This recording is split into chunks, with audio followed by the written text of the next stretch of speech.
Colorado's prison system is hundreds of prisoners over budget, straining bed space and leading to tough decisions about who should be locked up and where. Our Angeline McCall looks at the fixes being considered at the state capitol.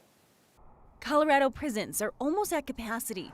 In January, there was just a 3% vacancy rate with about 18,000 people locked up. It's an issue Democratic State Representative Javier Mabry says hasn't gotten any better during his time in office. Every year that I've been in the legislature, this is my fourth year, we come in the Department of Corrections, ask for more money because they need to house more people. The legislature passed 2 bills to tackle the problem last week, despite opposition from some Republicans and others who testified. This bill comes down to letting violent criminals out, then no.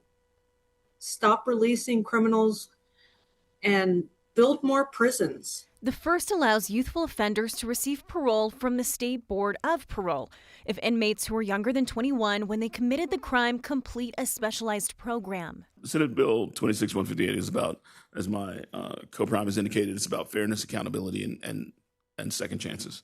The second recalculates earned time, meaning offenders could get out sooner if they participate in certain programs. Mabry says it could be the difference of an earlier release of about 8 months on a roughly 10-year sentence. The goal here is that this is part of an all-of-the-above strategy to reduce the cycle that we've been in where we keep putting more money in DOC in spite of the fact that crime is going down.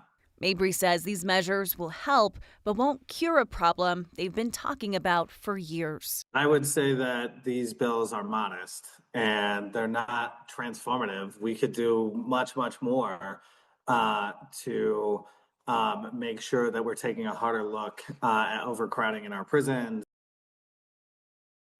Mabry says these bills are not about the most violent offenders, but those who are expected to be eligible for release, and also combat rising incarceration rates since COVID, even though we've seen crime rates trending down. Kyle?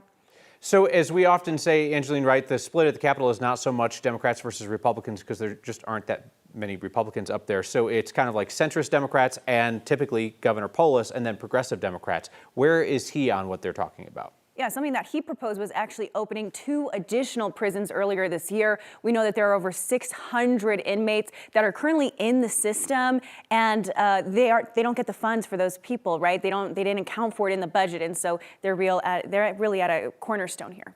All right, limited time left in the session. We'll continue to follow it. Angeline McCall, thank you.